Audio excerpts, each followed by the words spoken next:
Hello, everyone. I'm Ginny Lobel with Defined Health, and we welcome you to today's Defined Health Insight Series webinar, Pharma and Biotech M&A in Gene and Cell Therapy, What's Next in Deal-Making in the Emerging Advanced Therapeutic Space. Defined Health is a Cello Health business. Cello Health is comprised of various subsidiary companies that offer advisory services across the development spectrum, from preclinical through phase 4 lifecycle management, repurposing, and reformulation.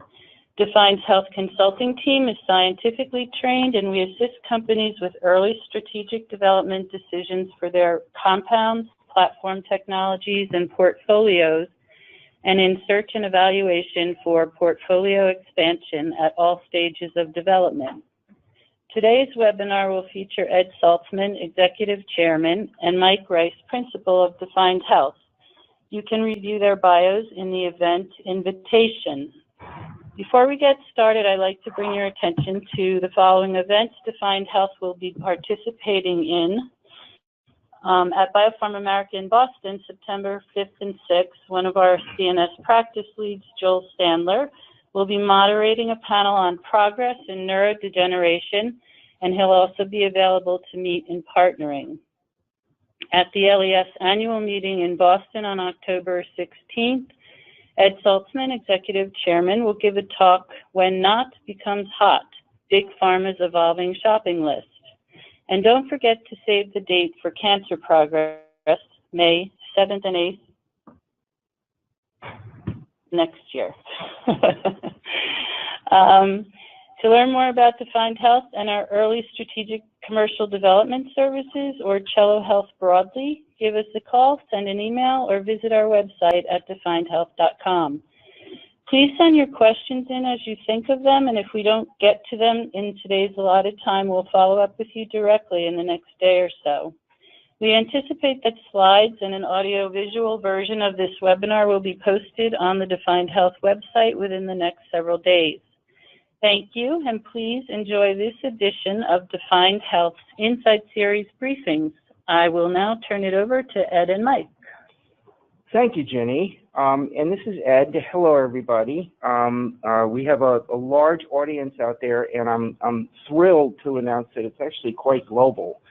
So I don't want to start to think about what time it is in the various time zones, but we have a number of attendees from Asia, including Japan, China, Hong Kong, and throughout Europe. So it's quite exciting, and obviously this topic is one that is generating a lot of interest. I'm really pleased to be co-leading this webinar with my esteemed colleague, Mike Rice, who Jenny introduced before, who is the head of the Advanced Therapeutic practice at Defined Health. And we'd love an opportunity at another time to tell you a little bit more about what we do there. But today's topic, and I'll start with an agenda. Well, I'll actually start with a disclaimer, and then I'll go right over to the agenda. So it's going to be a bit of a spoiler alert because I'm going to answer these questions for you. So therefore, if somebody is really in a rush and you only had the first 2 or 3 minutes to do this, I'll tell you that the answer to this first question is unmistakably we are. We are on the verge of the next phase. In fact, we're in the next phase of the therapeutics platform evolution.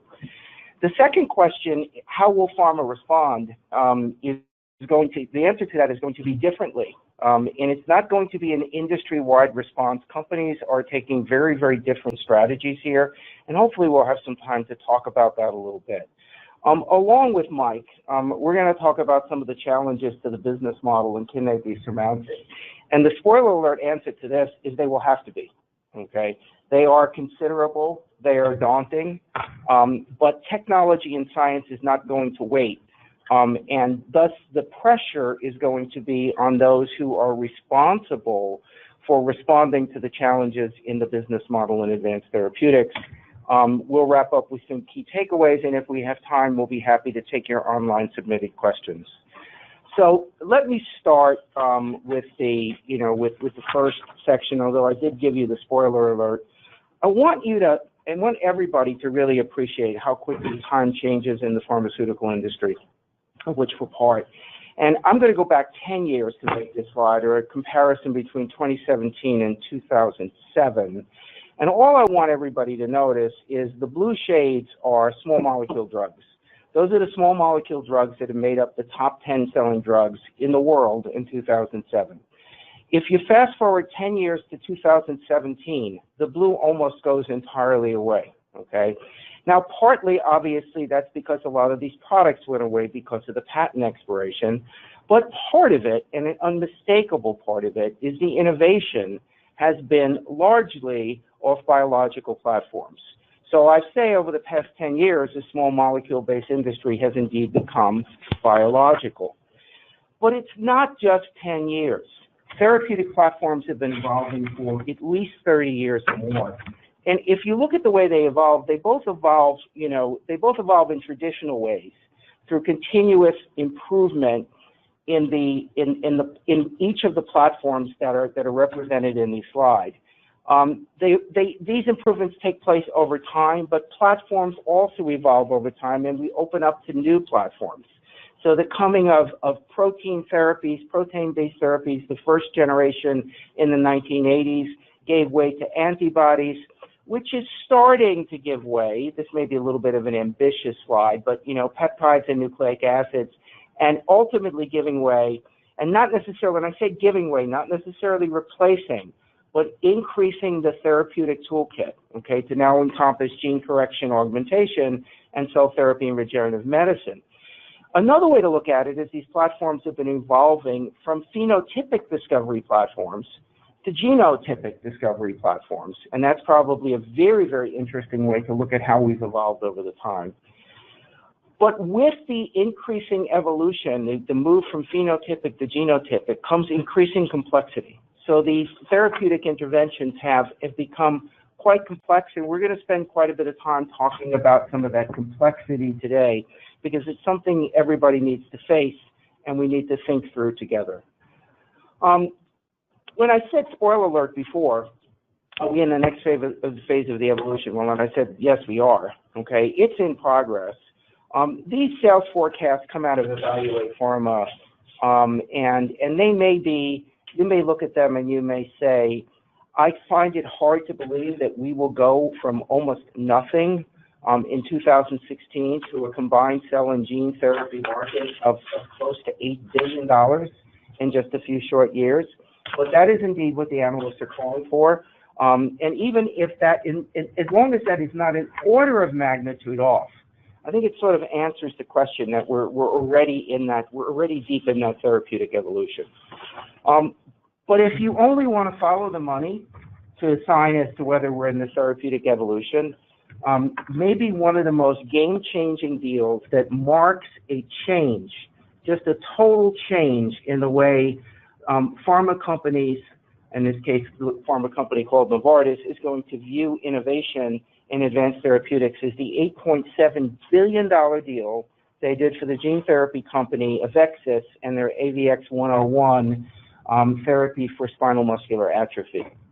They did this deal off phase 1 data, and we'll have more to say about the path to market and some more about this program later. But this was certainly a very, very newsworthy event.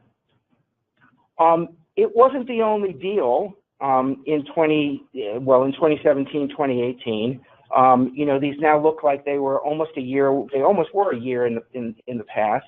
Gilead doing the $11.9 billion deal to acquire Kite, and Juno being acquired by Celgene for about $9 billion just after J.P. Morgan time this year. So the point is not that to look at just 3 large deals. The point is to say how outsized these 3 deals are in the history of advanced therapeutic M&A. Now, again, to be clear, not talking about licensing, which has been a fertile environment for a while, but pure outright M&A, okay, really only began in August 2016 with Pfizer's purchase of Bamboo for $645 million. Before that, it's not that we couldn't fit the prior years on the slide. There was no traction in M&A in gene therapy or cell therapy prior to August 2016. If you shift to the right, when you see in the right, you see what's happened, okay? And this may be an N of 3, but there has been more transaction value in just the last year and change in advanced therapeutics M&A than there is in the entire history of the field. So we have reached a watershed and a pivotal moment. I certainly think that's pointing to it. 2017 and 2018, they've been crazy times for IPOs. They weren't that great for IPOs, okay, for gene therapy companies, for gene or cell therapy companies. In fact, the IPOs there sort of trailed it. But what's probably your better leading indicator are the number of venture financings and the huge spike in venture financing behind gene and cell therapy companies. And again, I want to reiterate that despite the headlines, this remains a very, very early field. It's an early field that can transform quickly and come to market quickly, and we'll say some things about that later. But it is a very, very early field, so it's hard to go by the IPOs. But that's a very healthy spike in venture financing. So now the question becomes, how will pharma respond? And, it's an interesting question. Probably the best way to address it in more detail than I did is to say there will be a variety of response. This slide, and we couldn't possibly fit any more onto the slide, and for those of you gladly watching at your computer as opposed to the back of a room, but if you actually look at sort of the history of the last 30 years in deal making, remember I said this is not just M&A, this is deal making, predominantly licensing, research agreements, and the like. And you divide them up into technology platforms. When you go through gene augmentation, then you put gene editing, and then you have this lower box on the right called adaptive cellular immuno-oncology. Well, as you'll see, that's where all the activity has been. That's where the big dollars have been and where the big activity has been. And across all the other platforms, it's not that the print is so small, it's that there is very little big pharma anywhere on that left-hand side of that chart. What we've put on there are the outliers. It's Novartis, it's Pfizer, it's Sanofi, okay, and it may be Bayer, but at this point, those are outliers, okay. So much of the interest and so much of the money is in adaptive cellular immuno-oncology or T-cell therapies, predominantly CAR-Ts. If you look at the deal pipeline here, it's very interesting as well. So if you look at cell therapy and you go back, and again, remember, that was we're looking more at the licensing, but now look at the acquisition, go down to 2017, mid last year, again, about a year ago, and sparking into this year with a very interesting deal in which Pfizer essentially divested itself of operational responsibility on operating responsibility for the assets they had licensed in for Selectus for allo CAR-T therapy, and we'll talk more about that in a little bit. So if you go back and you look at where pharma was in terms of platforms and rare diseases, and you try to look at the world before Novartis and AveXis, it was a crowded space. It's not that pharma hasn't kicked tires in this field for a really long time. But until that AveXis acquisition, and maybe a much smaller one, but still a notable one, of the deal between Novartis and Spark, mainly these were very early stage, very little upfront commitment deals. Some of the dollars you see on 2015 and 2016 are very, very definitely biobucks. So those were not big deals in the main. And where we see pharma responding now, and again, not all of pharma, but some of pharma, we see pharma responding now very, very, very aggressively and starting to be in that area. So to the question, of course, and this question we get asked, and who knows, we don't know, but the question is always, who's next? Okay, who's next? Who's up? And what's interesting, if you spread out the programs that are in development, Mike will have a little bit more to say about this in a few minutes, but if you spread out all the gene therapy programs or the advanced therapeutics, these are all cell and gene therapies taken together, and you put, given the fact that the vast majority of these have RMAT designation, again, little explanation coming, the launch dates for these are rather impressive. Okay, Novartis has already announced that they believe approval will be received, okay, for AVX-101 this year. Okay, if you go back to, you look at 2019 and 2020, many of these therapies are still not in pivotal trials, but they are going to be addressing such severe and significant unmet needs that the path has been opened for rapid acceleration to market, which is a very, very key point that we can't possibly stress enough. So those therapies may not all launch in the market, but remember, if only half of them do, we've come from a point in 2016, just a couple of years ago, where we had almost nothing. In 2015, where we did have nothing, okay, to a robust, crowded marketplace of advanced therapeutics. So we are really evolving. So I'm going to hand this over to Mike next in just a minute, but I want to just finally just conclusively comment or suggestively comment, I guess, on how we think pharma may approach this, certainly how I think pharma may approach it, okay? Well, first of all, let's look at what they've done to date, and see if it indicates any behavior.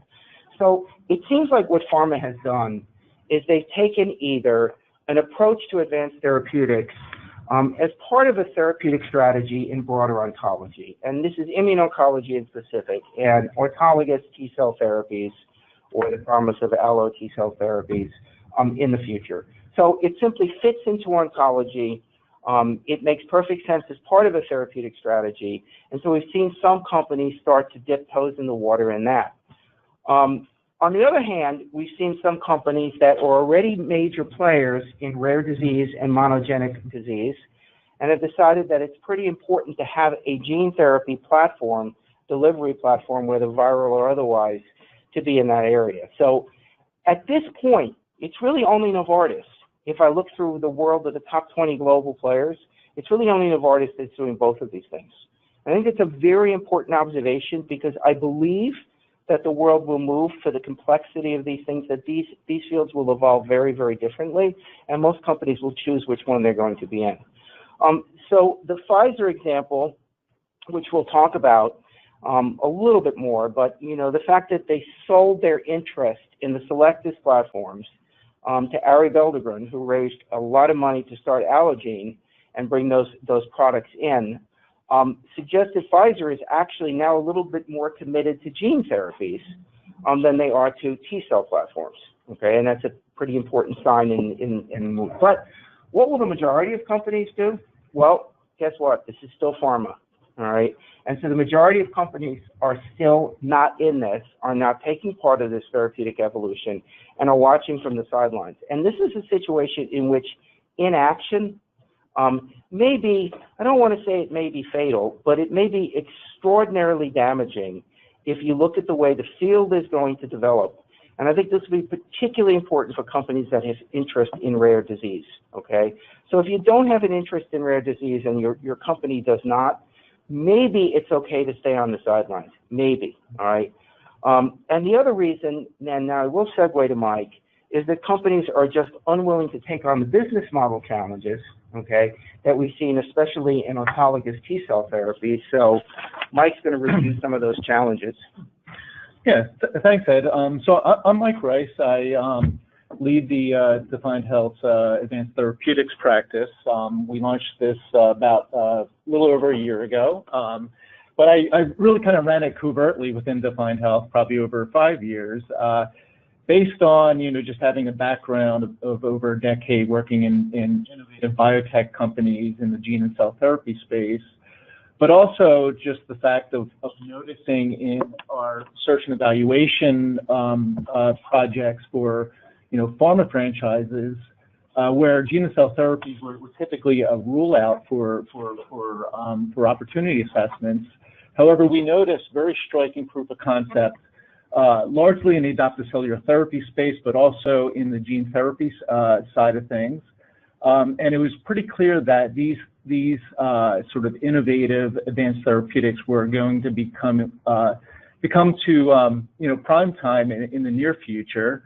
However, have unique challenges beyond the development and regulatory space of what it takes to actually deliver and commercialize one of these products on the market. So I'm going to sort of separate a little bit what's going on in adoptive cellular therapies and what's going on in the gene therapy for monogenetic diseases and other regenerative spaces.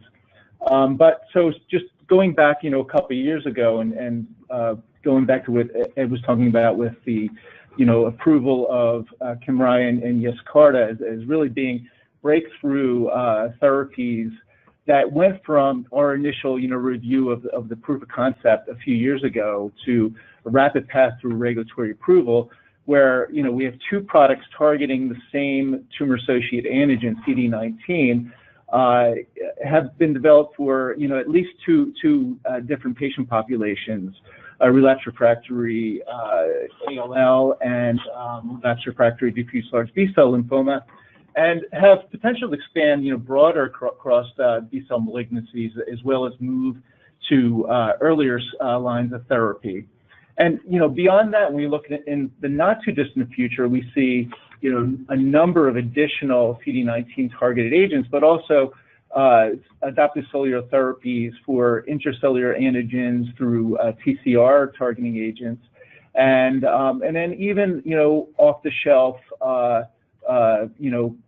programs targeting those same receptors, but may be more broadly accessible to patients because they're not being manufactured on an individualized process. We see also things like innovative cell sources and whatnot, but I'll get into this in a little bit more detail in a couple more slides. But regardless of the breakthrough therapies and target product profiles that these products are demonstrating and the receptiveness of the FDA for approval, there's still considerable risk and uncertainty into how to manufacture these products in a cost-effective way and commercialize them and deal with all the different stakeholders and what it takes to deliver these sort of products to market. So just to highlight that, if you look at the two CAR T products that have been recently approved, almost a year later, by the end of this year, it's estimated that, CMS just did a calculation looking at through the centers where these products are now being available to patients and looking at the waiting list for patients seeking reimbursement approval for treatment, that, we're still talking only hundreds of patients that may be treated this year, and a relatively small budget impact. And a lot of that is because there's just not enough designated setters. There are not enough trained physicians. We also have a manufacturing logistical bottleneck, let alone all the sort of new reimbursement schemes and risk-sharing schemes that are being developed and tested and optimized in the market. And so there's going to be a period of time where we're able to make these more accessible. So and clearly there's a great need when we go out and speak to physicians, when we speak to patient advocacy groups. There's great desire to have more accessible, off-the-shelf, more cost-effective cell therapy products. So then, but clearly, pharma has not been swayed by this, and as Ed mentioned earlier, it's sort of a case-by-case, situation for who's in and who's not in currently. And, some of the biggest, immuno-oncology players like BMS and Merck are sticking to checkpoint inhibitors and more conventional therapeutics and collaborating with cell therapy companies and vaccine companies more in a combination regimen basis rather than taking on investment and the risk of commercializing these cell therapies. But clearly, we look at multiple products that might, be launched in the next several years and potentially growing the market from was essentially non-existent last year to, close to an $8 billion market. However, when we look at the high valuations of the acquisitions that I had mentioned earlier and some of the valuations, the market caps of other adoptive cellular therapy companies, it's clear that, heme malignancies and CD19 isn't the value driver that's sustaining these high valuations. So clearly we need to expand beyond, these narrow patient populations and expand into broader heme malignancies such as multiple myeloma and BCMA CAR Ts or probably in the next tumor antigen that's going to be productized and commercialized. However, if you look at the epidemiology of solid tumors versus heme malignancies, essentially heme is only 10% of the market. So much of the valuations are driven by access to solid tumors. However, we've all seen the news, in the reports of challenges in overcoming, optimizing, finding the proper tumor-associated antigen for solid tumors that don't have on-target off-tumor toxicities, but also overcoming the immunosuppressive tumor microenvironment. So looking at the future, to me, it's really just an engineering problem. We have clear, striking proof of concept in what might be the low-hanging fruit for adoptive cellular therapies, CD19 targeted CAR-Ts. But when we look into the future, and what I mean by engineering, it's coming up with the right combinations of the appropriate tumor-associated antigen or whatever target you're going after on a cell, the proper cell type, and also engineering in features that are going to deal with the immunosuppressive microenvironment and other things to improve targeting and infiltration of T cells into solid tumors. And some of this might be even mechanical ways of delivery to intratumoral delivery directly in the tumor to come over some of the physical barriers and whatnot. So this little pyramid on the side. So we're probably at the tip of the iceberg right now. And if we look into this very highly innovative ecosphere of adoptive cellular therapy developers, we're going to see rapid progress in autologous approaches, but in the not too distant future, we're going to start to see more broadly accessible off-the-shelf products and potentially ultimately something that might be a cell line, like an iPSC-derived cell therapeutic, where you now have a cell line that can easily be manufactured and distributed basically across oncology centers. Okay, so when we look at the pipeline, so these CAR-Ts are clearly in the market now, and like I say, as long as we can address these engineering issues and develop broader acting adoptive cellular therapies, they're here to stay, and given the number of tumor segments where they could be branched out to through a life cycle management strategy or whatnot, we could see these kind of growing and sustained franchises in the future once all these commercialization, cost of goods, reimbursement issues get addressed. However, when we look on the gene therapy side, the remaining are largely, you look on this slide here, at least 2/3, 3/4 or more are pre-proof of concept. And so, these are emerging technologies addressing specific patient populations, and it's a very broad set of platforms that are addressing these unmet needs. However, the path to inflection can be very, very rapid in gene therapies. And so just as we take the case of AveXis Therapeutics that Ed had mentioned earlier, just a couple of years ago, they had established proof of concept. I don't know if, I remember being at the ASGCT meeting a couple of years ago when, they just showed a few videos of children running down the halls, and it was a very emotional and impactful thing. But we're talking 15 patient trials here ultimately that established safety and showed proof of concept on the efficacy side, and then just 2 years later, potentially we're getting a pathway from the FDA for approval, possibly by the end of this year, and could lead to a launch early next year. So very quickly, you go from thinking about, how do you develop and establish proof of concept to thinking about, well, how do I now switch from a development focus to a commercialization focus? And then what is beyond this first product, and how do I bring additional products and build a sustainable portfolio? And I think that's where some of the challenges will face gene therapies, as we'll discuss a little bit later in this presentation. But one striking change has been the role of Scott Gottlieb in designating this innovative RMAT designation by working with industry advocates, such as ARM and other gene therapy developers to come up with a breakthrough-like designation that's specifically dedicated to regenerative medicines and advanced therapeutics.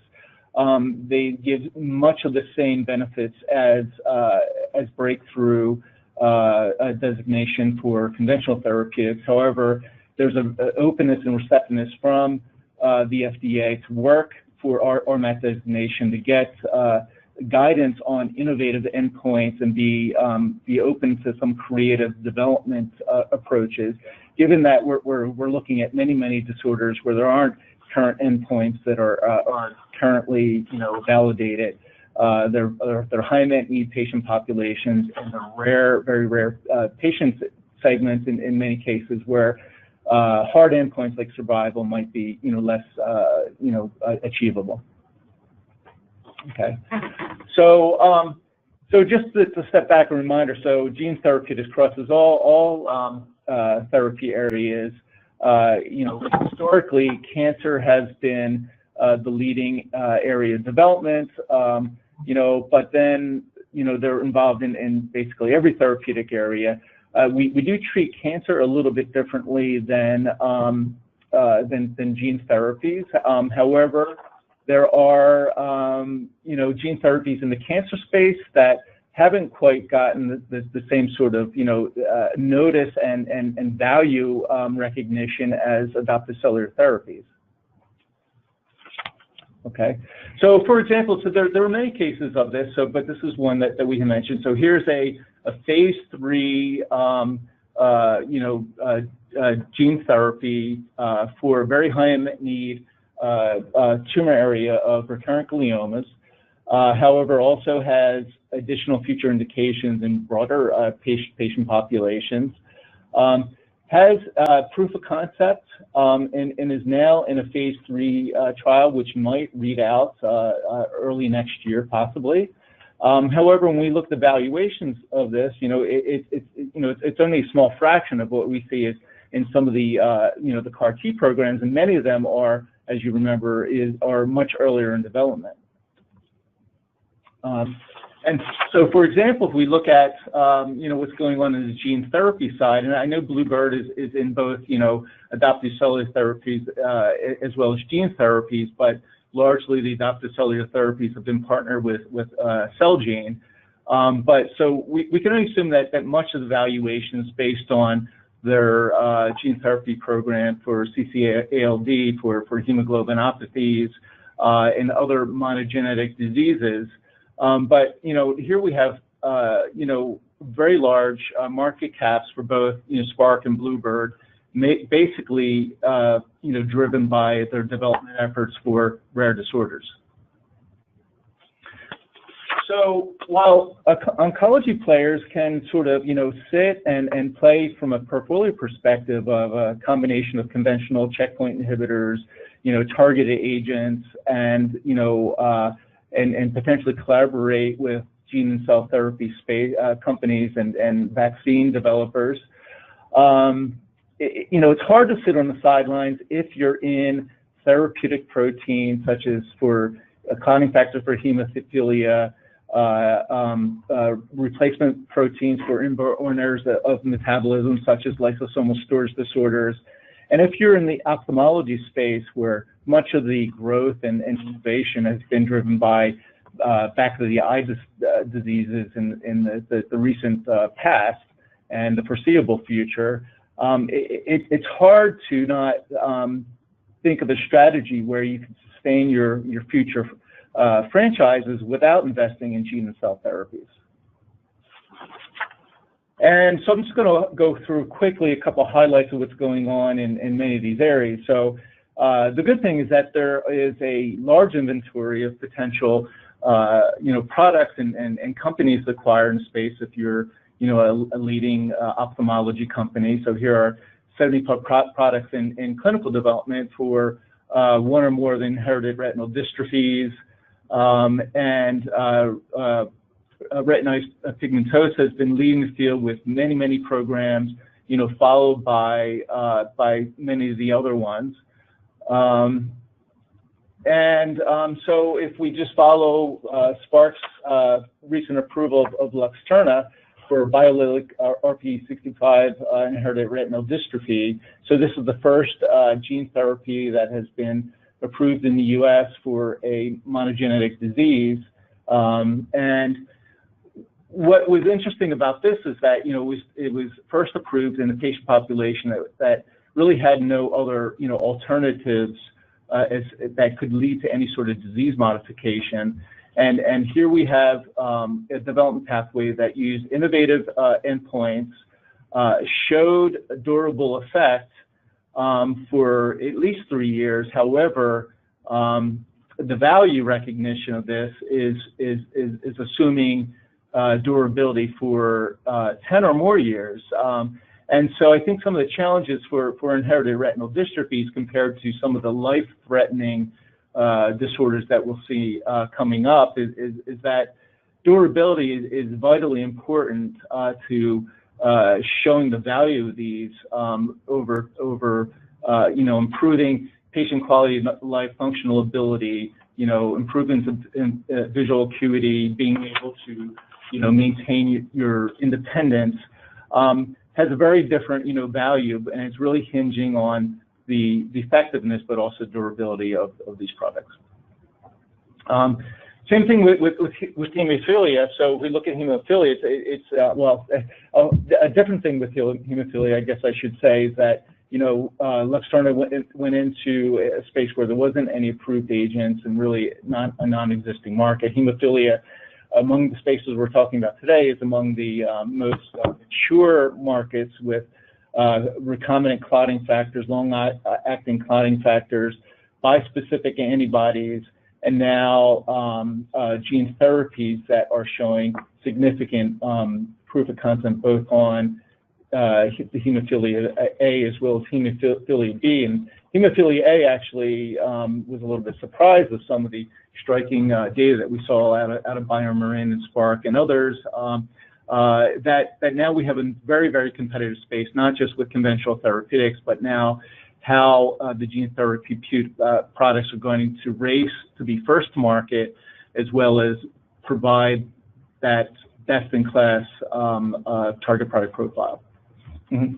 So this slide just highlights some of the stuff that I just mentioned, so I'm not going to spend a lot of time on it, but it's a well-established market, expected to grow to $11 billion over the next 5 years, largely driven by recombinant products and long-acting factors. And then recently the approval of Roche's bispecific antibody that now has been launched for patients with inhibitors to replacement therapy, but potentially has a broader application in the broader prophylactic market based on dosing advantage. Now we're taking something that had a very inconvenient dosing regimen. We've gone to almost weekly with long-acting clotting factors, and now we might be going to biweekly or monthly with the bispecific antibodies. And potentially RNAi, and then the gene therapies could be a one-time curative treatment.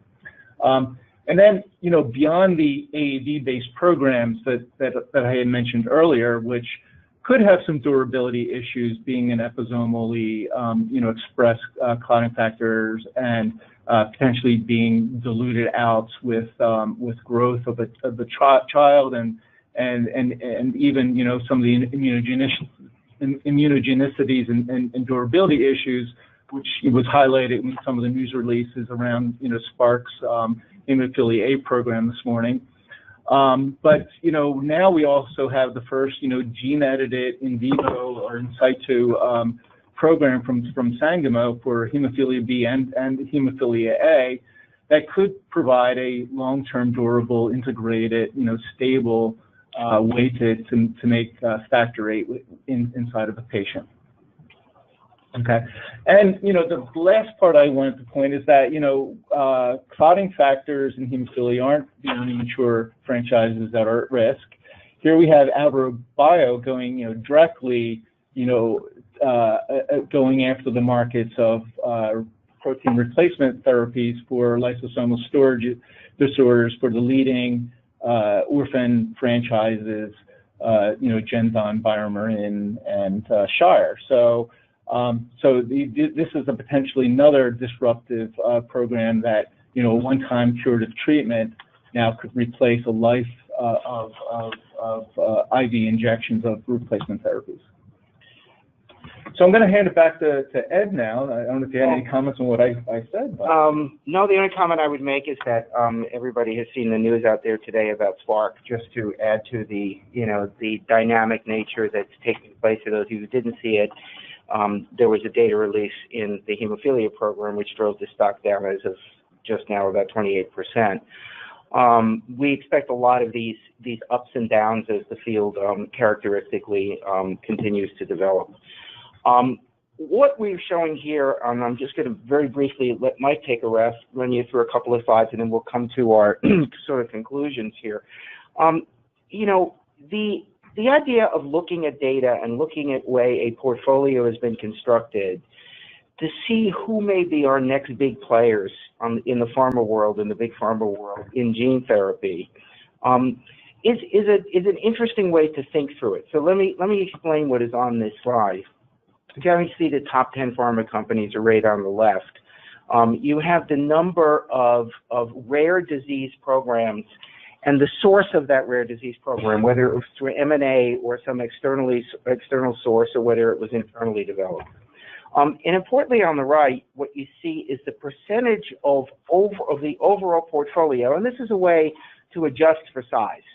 So for instance, clearly all things being equal, Pfizer should have more programs than Gilead or AbbVie, okay?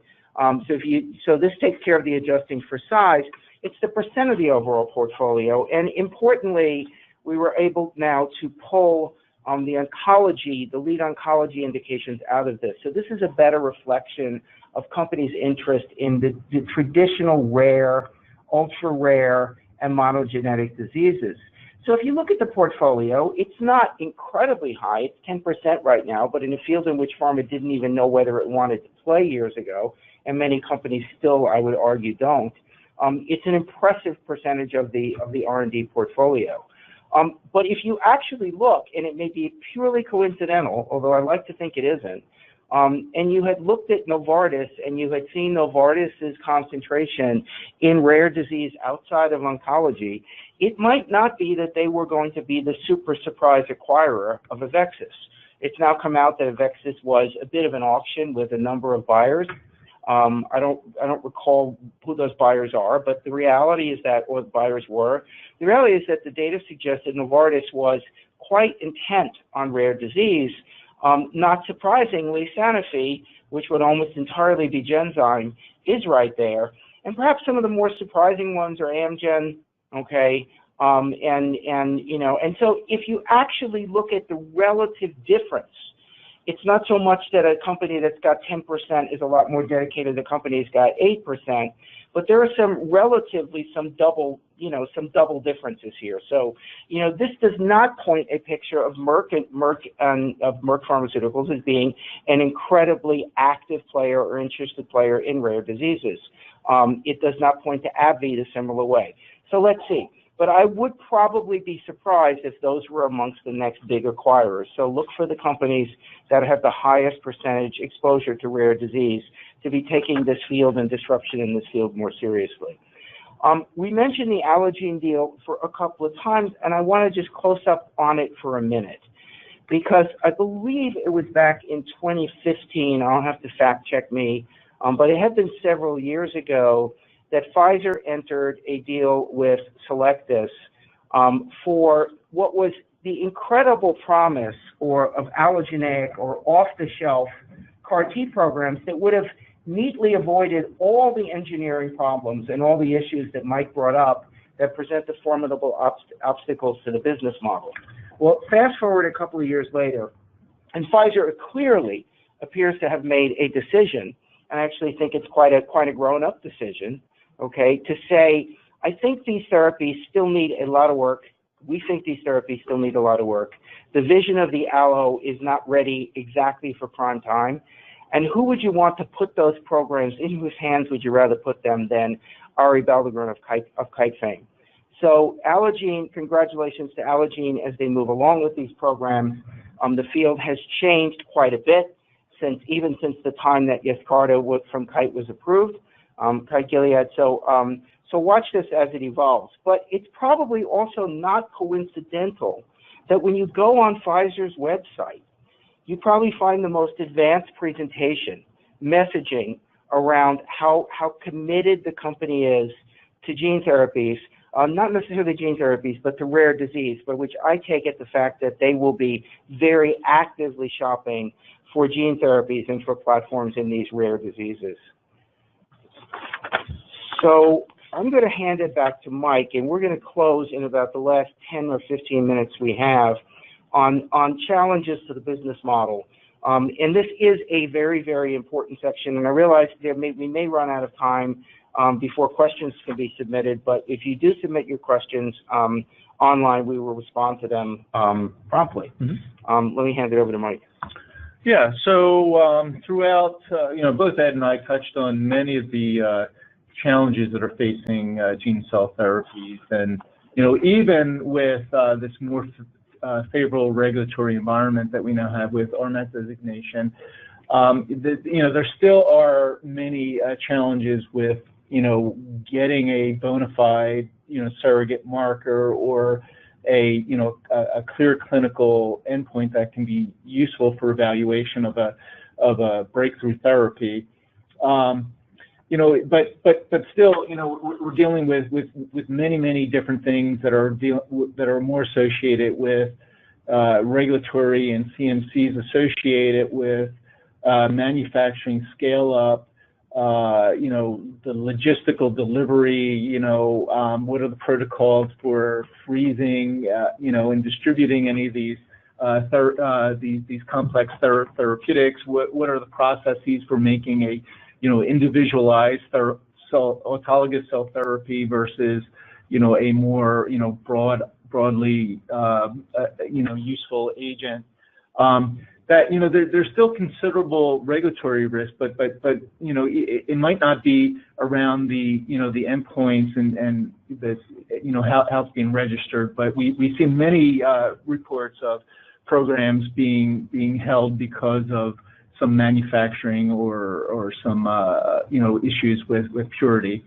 But aside from that, though, if you can overcome all those hurdles, you still have significant commercial risk. And what is the the biotech needs to decide what is the value of going alone or partnering with a large pharmaceutical company, and what can be brought to the table beyond just capital. I mean obviously they can bring a lot of global experience and a lot of global regulatory and distribution experience, but I think a lot of biotechs are sitting there trying to figure out why can't I just go it alone? What does pharma have to give me? And I think that's also what's feeding a lot of the valuations, that valuations need to be driven very high to tip that scale towards a potential acquirer or partner. So when we look at the issues around value, so we talk about these gene therapies. Typically what we're talking about, I know some of the programs out there are looking to aim for repeat administration, but largely because of the immunogenicity to the viral vectors, and other issues with the procedures, we're largely looking at one-time treatments. And when we're thinking about assessing value, so we're using a small clinical trial. Many of them aren't, have no control arms. They're compared to historical controls. They're promising long-term benefits. The endpoints may have, 1, 2, 3 years of data, a follow-up. However, as we said earlier, many of the valuations are assessing and demonstrate are assuming, 5 or 10-year durable effects. But the companies don't have the value. They have to go out and demonstrate and build a dossier to get out and speak and start negotiating with payers. But the strong uncertainty to the durability and if any unforeseen side effects might occur. So, we're looking at historically, here are the approved products, here are the pricing that they've come up with.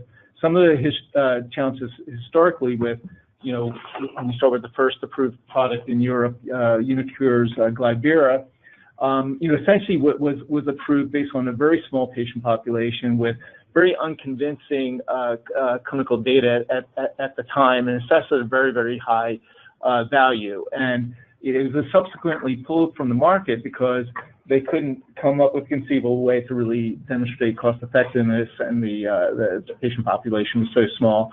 GSK, and I guess we forgot to mention earlier that GSK also had divested their rare disease assets to Orchard Biotherapeutics.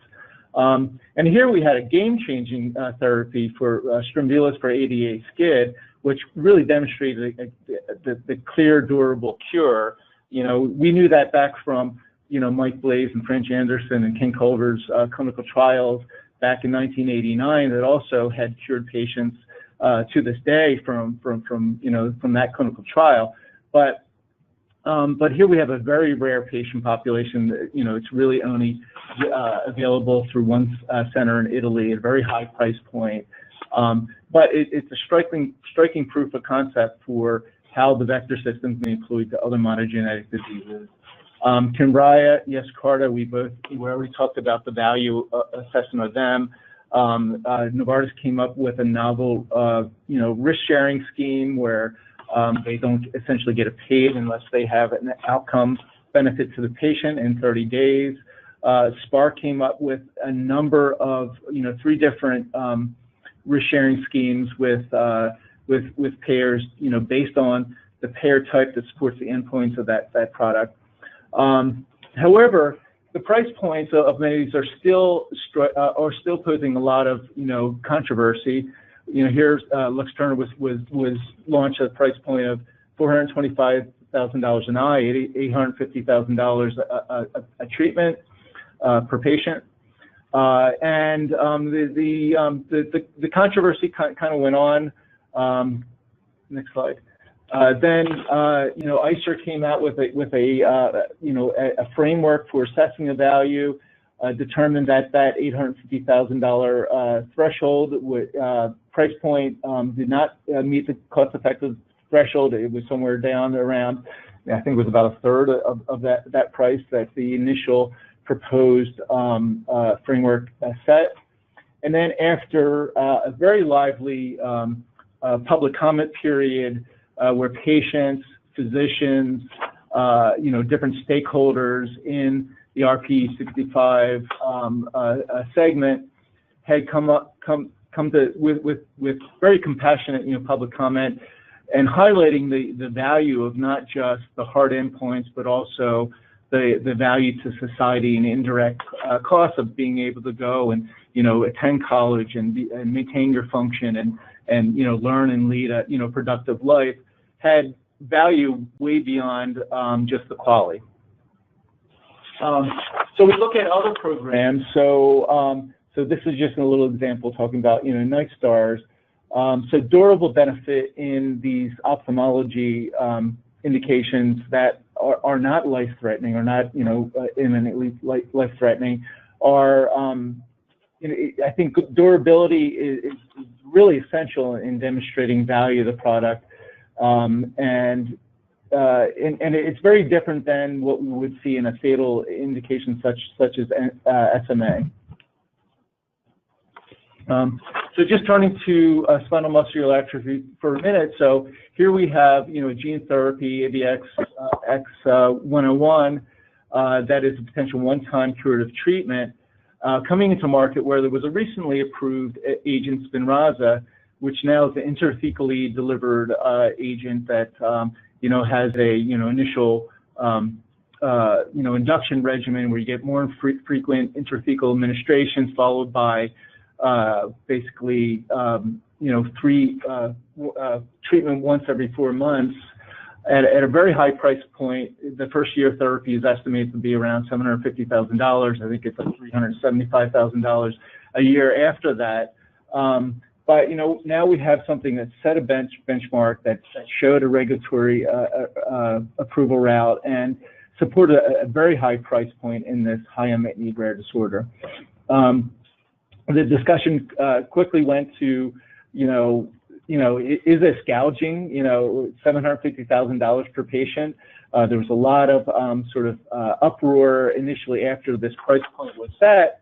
However, based on it, discussion afterward, they were talking about, rationing to certain patient populations and things like that. But what happened was all of a sudden the discussion kind of went away. The transformative benefit to these very high patient populations drove a very different value story than they did around, Luxturna and some of these other, more chronically administered therapies for a more, quality of life and functional improvement. Now, when we turn to AVX-101, it'll be very interesting to see what happens, later this year or early next year when we, understand the value assessment of something like this. But here we have a clearly, transformative drug that is showing durable benefits. Basically, all patients that got, the high dose, of the product. And, here we're showing, longitudinal durability per patient. However, this is not nearly as compelling as seeing the videos of the children running down the hall and, looking like happy, normal kids. So it'll be really interesting, but I would imagine that from a value framework standpoint, it would be really difficult to push back on a considerably high price point for a product like this. So what does this mean if you're a gene therapy developer? You now have a game-changing breakthrough therapy that just got approved. It's valued very highly. Say $1 million a treatment for one-time treatment. Or if you're something like a drug for inherited retinal dystrophy. So this is just Nightstar's choroideremia drug that we had mentioned earlier. I think this is just an old analyst report down on the lower left-hand side. One of the few examples that we could actually find an analyst cover showing a forecast, but I think it highlights some of the challenges. So you may have incredibly rapid uptake into motivated patient population. You may be able to piggyback off what the precedent that Luxturna had done, what Spark did with Luxturna with payers, and come up with high value reimbursement models for it, facilitating rapid uptake. But once you essentially administer therapy to the prevalent patient population, then you're essentially waiting for new babies to be born or new affected individuals now to start experiencing difficulties with visual acuity and coming to the treatment regimen. And then your question is, what's next? And so we just kind of played around with the modeling. Maybe just go back just for a second to this slide. On the right-hand side, so, if we take some of the best case scenarios where you have a stage-gated development, portfolio where you're going to launch, a therapy for a monogenetic disease every 3 years at this very high price point, going to have rapid uptake and show durable effect. You have this issue where you have a very different ramp and sustainability than you do for a conventional chronic therapeutic like a lysosomal storage disorder or enzyme replacement therapy. So what happens, next slide. So what happens if that doesn't work out? What happens if you have some, challenges where the target product profile isn't exactly what you think it is? You have some immunogenicity issues. You may be behind a competitor product, and it's hard for you to make a compelling value story compared to that leading agent. You may have some failed programs, installed programs. It could be nothing to do with the therapeutic effect. It could be some manufacturing issue or some, impurity or contamination or something like that. What happens then to your franchise? You have gaps. You have to figure out how to plug gaps. You may need to go and source a, conventional small molecule or biologic that may, plug the gap, and you have a more diversified portfolio away from these one-time, transformative therapies.